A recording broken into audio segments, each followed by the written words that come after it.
दोस्तों, आज की ये कहानी आपको बताएगी कि आखिरकार आपको सफलता क्यों नहीं मिल रही। दूर किसी गांव में एक साधु रहा करता था। साधु काफी जिद्दी था, इतना ज्यादा जिद्दी था कि जब भी वह नाचता तभी बारिश होती। गांव के लोगों को जब भी बारिश की जरूरत होती, वह साधु के पास जाते और साधु को नाचने के लिए कहते। साधु नाच देता और बारिश होने लग जाती। जब ये बात शहर से आए 3 लड़कों को पता चली तो उन्हें यकीन नहीं हुआ। उन्होंने गांव वालों को समझाने की बहुत कोशिश की, ऐसा नहीं हो सकता, लेकिन गांव वालों ने लड़कों की एक न मानी और कहा, कल सुबह हम साधु के पास चलेंगे और तुम उनसे ही यह सवाल पूछ लेना।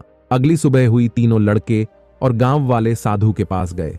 लड़कों ने जाकर साधु से गुस्से में पूछा, तुम कहते हो कि तुम्हारी नाचने से बारिश होती है।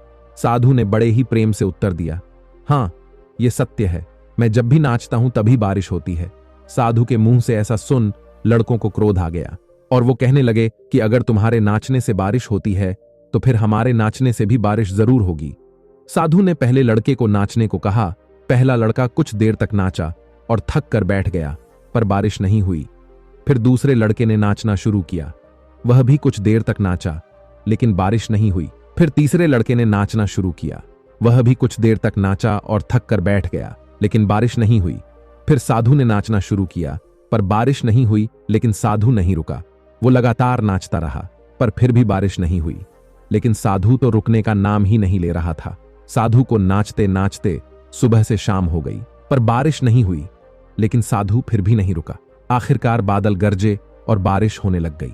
ऐसा देख तीनों लड़के हैरान हो गए और साधु से पूछने लगे कि जब हमारे नाचने से बारिश नहीं हुई तो फिर आपके नाचने से बारिश कैसे हो गई। साधु ने लड़कों को कहा कि इसके पीछे 3 बड़े कारण हैं। पहला, मैं जब भी नाचता हूं तो मुझे अपने आप पर पूरा विश्वास होता है कि अगर मैं नाचूंगा तो बारिश को होना ही पड़ेगा। दूसरा, मैं जब तक नाचूंगा जब तक बारिश ना हो जाए। और तीसरा, अगर मैं नाचूंगा तो बारिश को होना ही पड़ेगा। और यही गुण कामयाब लोगों में भी होते हैं। उन्हें अपने आप पर पूरा विश्वास होता है कि वह जिस भी काम को करेंगे उन्हें उस काम में सफलता जरूर मिलेगी, और तब तक उस काम को करेंगे जब तक उन्हें उस काम में सफलता ना मिल जाए। और यही कुछ वजह है जिस वजह से हम अपने जीवन में सफल हो पाते हैं।